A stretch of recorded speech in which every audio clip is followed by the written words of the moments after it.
啱啱咧就有同學問我咧，如果個供應商咧開頭同佢傾咗咧，話個版費咧，即係個貨版嘅費用咧，係可以退翻落去佢嘅貨款嗰度做一個優惠，但係後尾咧又冇咗呢個優惠，因為咧供應商反口喎。咁喺呢個情況，我哋應該點樣處理呢？嗱，首先咧，我哋揾供應商嘅時候咧，我都提同學噶啦，千祈唔好揾一間或者兩間，我哋咧盡量咧都要揾多幾間咧去格價啦，同埋咧比較下邊一間供應商咧係個條件比較好啦，或者係性價比比較高嘅。咁如果我哋揾得一兩間咧，嗰個供應商反口嘅時候咧，我哋就好難同佢有一個 bargaining power 噶啦。咁另外咧就係當我哋俾供應商反口嘅時候咧，我哋咧又可以俾一啲 counter offer 佢，例如係我要之後同你訂幾多件，你先至會 offer 翻呢一個優惠俾我咧，又或者係我要點做，我先至會攞到呢個優惠，或者係你點樣先可以平到俾我啊？咁其實咧好多供應商咧，其實佢都係想做生意嘅。如果咧你同佢傾多啲啊，或者係再即係刮下佢哋啲多啲料咧，佢哋係願意講多啲俾你聽，咁然後咧你就會慢慢咧 figure out 到一個新嘅解決方案嘅。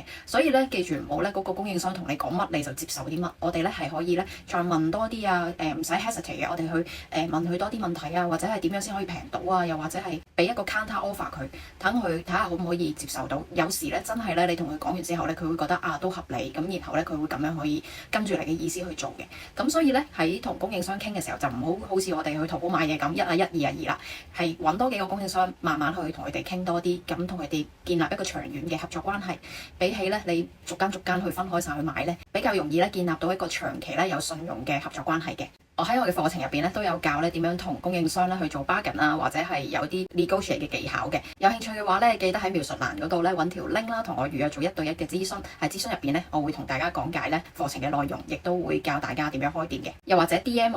嗰度咧都會有好多嘅資源提供俾大家咧去領取嘅。大家記得去攞禮物啦！